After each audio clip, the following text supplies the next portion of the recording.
que le chemin vers un retour à la normale n'est pas pour demain. Sur le plateau du 19-20 aussi ce soir sur France 3 Côte d'Azur, la députée de la Vallée de la Roya, Alexandra Valletta-Ardisson, qui est députée de La République En Marche. Bonsoir. Bonsoir. Première question vraiment essentielle. On était à Breil, mais il faut aller jusqu'à Tende. Quelles sont les infos que vous avez sur l'hôpital de Tende? On nous dit que l'hôpital a été endommagé, vraiment en partie, des personnes évacuées. Quelle est la situation ce soir? Je ne vais pas vous mentir, la situation a été très compliquée pour l'hôpital Saint-Lazare dans la nuit de vendredi à samedi. Il a fallu l'évacuer en urgence. Donc les 78 lits de l'hôpital Saint-Lazare ont été évacués vers l'autre hôpital. L'évacuation s'est faite dans les meilleures conditions possibles. Donc ça a été compliqué à ce moment-là, mais depuis les choses se sont nettement mises en place. Des médicaments sont affrétés, il n'y a pas de pénurie de médicaments. On peut être soigné là-bas donc? On peut être soigné là-bas. Par contre, ce qui est certain, c'est que pour les cas les plus compliqués, les personnes les plus fragilisées, le pont aérien est en marche et donc par conséquent, elles sont élitreuillées et descendent se faire soigner à Nice.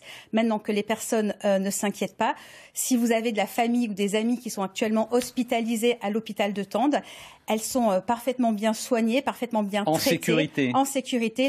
L'ARS fait des points réguliers quotidiennement. Des médicaments sont acheminés tous les jours. Donc il n'y a pas de sujet majeur aujourd'hui sur l'hôpital de Tende. Alors on fait quand même un sujet à Tende qui est toujours coupé du monde et avec des habitants de la Roya, on l'a vu dans les reportages, qui disent on a été oubliés. D'abord les médias, il faut parler aussi de plein de médias qui ne sont pas allés à Tende et puis aussi des politiques. Certains politiques, pas vous évidemment, mais bon, certains politiques ont oublié la Roya. Qu'est-ce qui se passe? Est-ce qu'on peut avoir des hélicos? Est-ce qu'on peut y aller, oui ou non?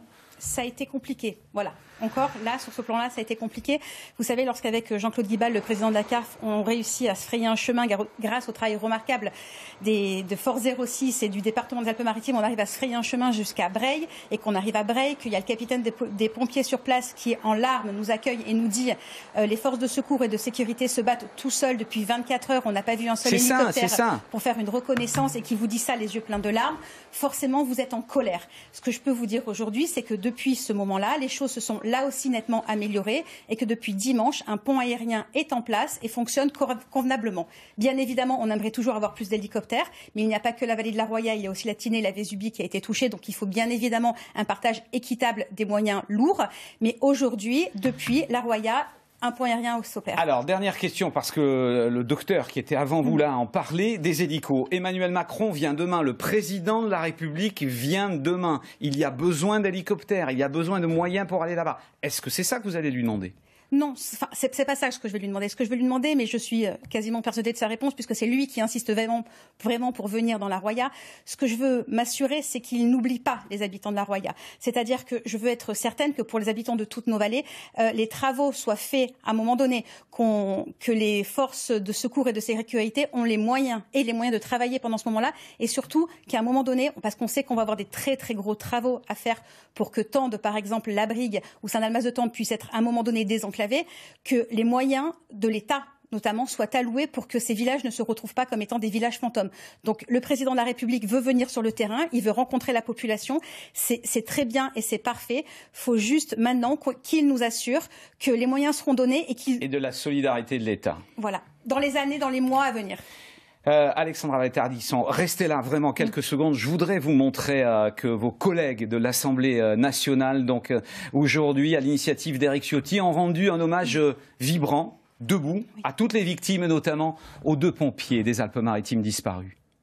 Je pense en cet instant au capitaine Colubert et aux sapeurs-pompiers volontaires du centre de secours de Saint-Martin-Vésubie, Loïc Milot, qui ont disparu et qui à ce jour ne sont toujours pas retrouvés.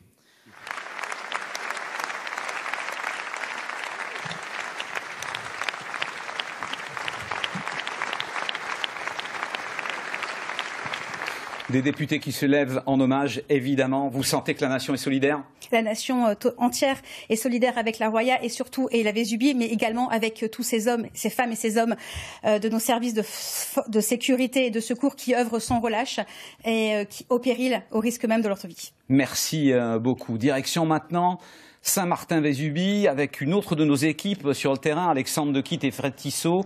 Ils sont en direct sur